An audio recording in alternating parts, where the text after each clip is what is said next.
बांग्लादेश इनकलाब तो बाद हुण चीज़ां जिहड़ियां ने स्ट्रीमलाइन हो रही ने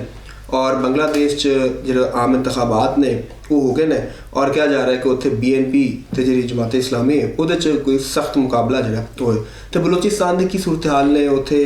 कि हुकूमत बन सकती की मामला उत्थे होंगे तो इलैक्शन किस तरह हो रहे हैं। चोर साहब को पूछने कि उन्होंने को इस हवाले नाल किहड़ी गूढ़ी गल भी है तो की चूहा रिपोर्ट है। चोर साहब अच्छा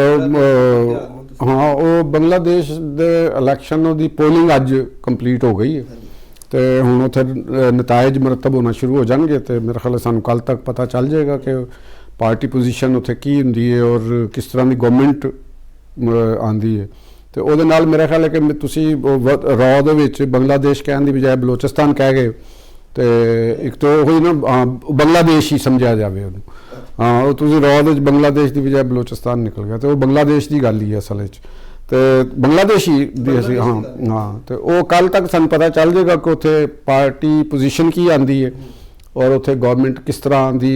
फॉर्म होंदी है कि BNP या जमात इस्लामी या उहदे नाल एक सिटीजन पार्टी है जिहड़ी नहीद इस्लाम जिहड़ा उसले स्टूडेंट लीडर सी बांग्लादेश तो इनकलाब का उन्होंने कायद भी समझा जाता है जो उन्होंने वो गल कर लो तो वह भी उन्होंने पार्टी एक अलग तो चल रही है इलैक्शन लड़ रही है तो एक जातीय पार्टी भी उत्थे इलैक्शन लड़ रही है। तो उत्थे कह रहे हैं कि कुछ आज़ाद उम्मीदवार भी ने अवामी लीग वो इस तरह है कि उत्थे क्योंकि अवामी लीग नूं इलैक्शन दे विच हिस्सा लैण दी लीगली कानूनी तौर पर इजाजत नहीं मिली और इस वास्ते उन्होंने उम्मीदवार पार्टी के नाम के उत्ते तो इलैक्शन नहीं सी लड़ सकते उन्होंने वो आज़ाद इलैक्शन लड़ रहे हैं तो उस पोजीशन जी सिचुएशन है ये इलैक्शन होए ने तो जी नज़र आता है जोड़े क्योंकि जोड़े स्टेक होल्डर ने गैर मुल्की स्टेक होल्डर ने मगर जिस तरह इंडियन ने बड़ी गहरी नज़र रखी है बांग्लादेश के इलैक्शन के उत्ते और चीन ने बड़ी गहरी नज़र उस इलैक्शन के उत्ते रखी है और अमेरिकनस ने भी और यूरोपी यूनियन ने भी बहुत उत्ते रखी है और पाकिस्तान भी एक बड़ा वड्डा उत्थे क्योंकि साडी भी एक फैक्ट तो असीं आंदे साडे उत्ते उहदे आंदे ने ते ये जिहड़े इंडियंस दा और इन्हां दी जिहड़ी चाइना दी ज़्यादा जिहड़ी मैनूं राय लग रही है जिहड़े इन्हां दा इत्थों दे लोकां दा स्टेक होल्डर दा जिहड़ा लग रहा वो मुस्तकबल च अरेंजमेंट देख रहे हैं BNP लैड गवर्नमेंट कोई होवे अच्छा उहदे नाल सोच रहे हैं कि उहदे नाल होना चाहिए और अपनी अरेंजमेंट कर रहे हैं तो पाकिस्तान वास्ते मेरा ख्याल है कि सिचुएशन जिहड़ी है वो विन विन है क्योंकि अगर BNP और उहदे इत्तेहादी अगर कामयाब होंदे ने तो BNP दे नाल भी पाकिस्तान दा उन्हां दी गवर्नमेंट रही है खालिदा ज़िया दी और जो उन्हां दे जनरल अब्दुल रहमान जिसले होंदे सन उसले भी उन्हां दे पाकिस्तान नाल तल्लुकात ठीक रहे ने। अवामी लीग ने पाकिस्तान दे नाल एक बड़ी दुश्मनी का एक रवैया अख्तियार किया हसीना वाजिद ने तो पाकिस्तान वास्ते मेरा ख्याल है कि कोई भी आ जाए या जमात इस्लामी और उसका इतिहाद आ जाता है तो फिर भी पाकिस्तान वास्ते एक बेहतर सिचुएशन हैगी है। की लग रहा है कोई पार्टी क्लीन स्वीप की पोजीशन है या नहीं मैनू देखो उत्थे क्योंकि एक जिहड़े ने जमात इस्लामी नू भी एक उत्थे पॉपुलैरिटी इस बहरान इस इनकलाब के दौरान हुई है लेकिन सवाल है कि क्यों सिटीजन पार्टी एक अलग फॉर्म हुई क्योंकि नहीद इस्लाम भी एक उन्होंने बारे भी यही समझा जाता है कि दाएं बाजू के एक लोग ने और उन्होंने ख्याल जोड़े ना जोड़े राइट फॉर राइट ग्रुप है जिन्हों जमात इस्लामी आता यानी उन्होंने जो मजहबी एलीमेंट आता है उन्होंने इनकलेशन उधर की नहीद इस्लाम की तो सिटीजन पार्टी की वो दोनों एक दूसरे के समझो नजरियाती साथी ने तो BNP जी है एक मॉडरेट राइट विंगर पार्टी है तो अवामी लीग भी एक राइट विंग की पार्टी है नॉट मतलब कि कोई बाएं बाजू की जमात नहीं है लेकिन उन्होंने खारजा पॉलिसी उन्होंने जी थ्योरी नज़रिया आइडियालॉजी वो प्रो इंडिया हैगी तो एक BNP है नहीं कोई इंडिया के खिलाफ कोई बड़ी पार्टी है वो एक बैलेंस उन्होंने लैके चलना चाहती जिसकी वजह तो मैनू जो लग रहा है कि जो BNP और वो नाल इतिहादी होणगे उन्हां दी गवर्नमेंट बनेगी क्योंकि जो मैनू मूड लग रहा जो उत्थे बांग्लादेश की इस्टैबलिशमेंट की जी मूड है वो भी BNP दे नाल तारक रहमान उन्होंने कर रहे हैं तारक रहमान बैरूने मुल्क रहे हैं ये हसीना वाजिद दी गवर्नमेंट दे विच मफरूर रहे हैं ਇਹਨਾਂ ਦੇ ਉੱਤੇ ਕਰਪਸ਼ਨ ਦੇ ਮੁਕੱਦਮਾਤ ਸਨ। ਜਿਵੇਂ ਹਸੀਨਾ ਵਾਜਦ, ਇਹਨਾਂ ਦੇ ਖਾਲਦਾ ਜ਼ਿਆ, ਇਹਨਾਂ ਦੀ ਵਾਲਦਾ ਜਿਹੜੀ ਸਨ, ਉਹਨਾਂ ਦੇ ਉੱਤੇ ਵੀ ਮੁਕੱਦਮਾਤ ਸਨ ਤੇ ਜੇਲ੍ਹ 'ਚ ਸਨ। ਤੇ ਉਹਨਾਂ ਦਾ ਫਿਰ ਉਹ ਨਵੀਂ ਗਵਰਨਮੈਂਟ ਨੇ ਉਹਨਾਂ ਨੂੰ ਰਿਹਾ ਕੀਤਾ, ਉਹ ਇੰਤਕਾਲ ਹੋ ਗਿਆ। ਤੇ ਹੁਣ ਕਲੇਮੈਂਟ ਨੇ ਆਪਣੀ ਵਜ਼ਾਰਤ ਉਜ਼ਮਾ ਦੇ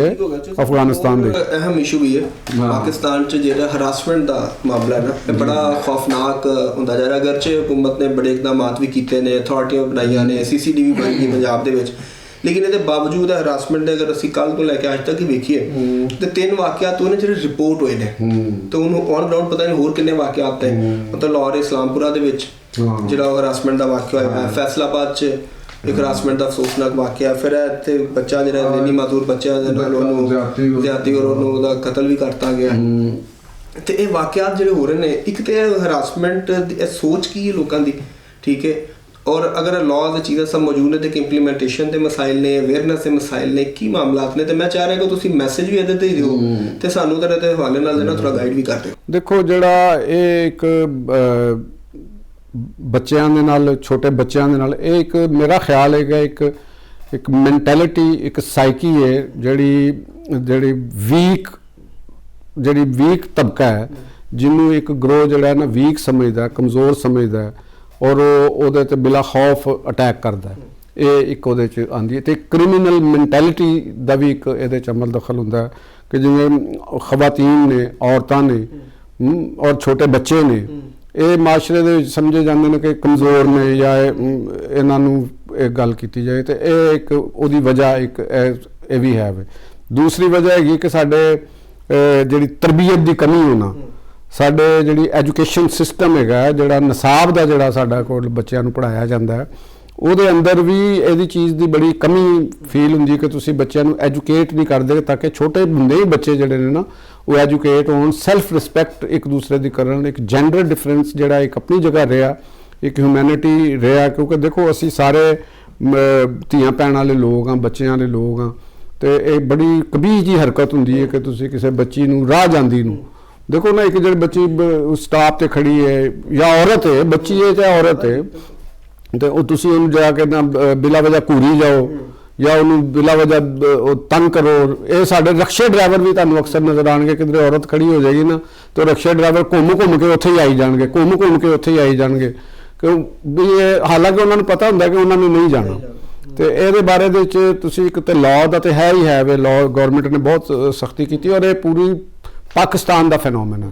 ਔਰ ਬਲਕਿ ਪੂਰੀ ਦੁਨੀਆ 'ਚ ਵੀ ਹੈਗਾ, ਗਲੋਬਲ ਹੈਗਾ। ਤੁਸੀਂ ਐਪਸਟੀਨ ਫਾਈਲ ਦੇਖ ਲਓ ਕਿਸ ਲੈਵਲ ਤੇ ਸੀ। ਕੱਲ ਅਸੀਂ ਇੱਥੇ ਆਲਮੀ ਕਾਨਫਰੰਸ 'ਚ ਉਹ ਨਾਦਿਆ ਜਮੀਲ ਸਾਹਿਬਾ ਜਿਹੜੀ ਚਾਈਲਡ ਰਾਈਟਸ ਐਕਟਿਵਿਸਟ ਨੇ, ਉਹਨਾਂ ਦੱਸਿਆ ਕਿ ਐਸਾ ਵੀ ਵਾਕਿਆ ਯੂਰਪ ਵਿੱਚ ਹੋਇਆ ਹੈ ਕਿ ਉਹ 2 ਘੰਟੇ ਦਾ ਬੱਚਾ ਜਿਹੜਾ ਉਹਦੇ ਨਾਲ ਵੀ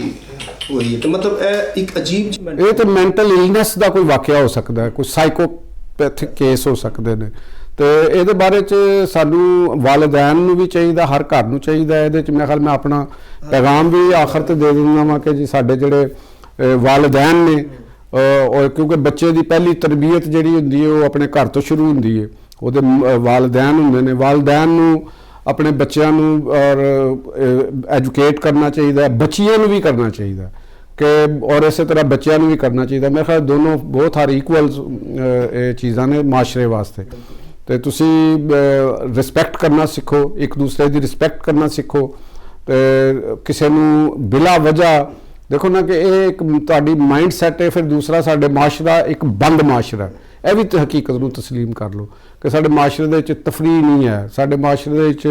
ਇੱਕ ਦੂਸਰੇ ਦੇ ਨਾਲ ਬਹੁਤ ਸਾਰੇ ਲੋਕ, ਬਹੁਤ ਸਾਰੀ ਥਿਊਰੀਆਂ, ਨਜ਼ਰੀਆਤ ਕੋ ਐਜੂਕੇਸ਼ਨ ਦੇ ਖਿਲਾਫ ਨੇ। ਔਰ ਸਾਡੇ ਮਾਸ਼ਰੇ ਦੇ ਵਿੱਚ ਕੁਛ ਅਰਸੇ ਦੇ ਤੋਂ ਇੱਕ ਦੂਸਰੇ ਦੇ ਨਾਲ ਘਰਾਂ ਦੇ ਵਿੱਚ ਆਣਾ ਜਾਣਾ ਖਤਮ ਹੋ ਗਿਆ।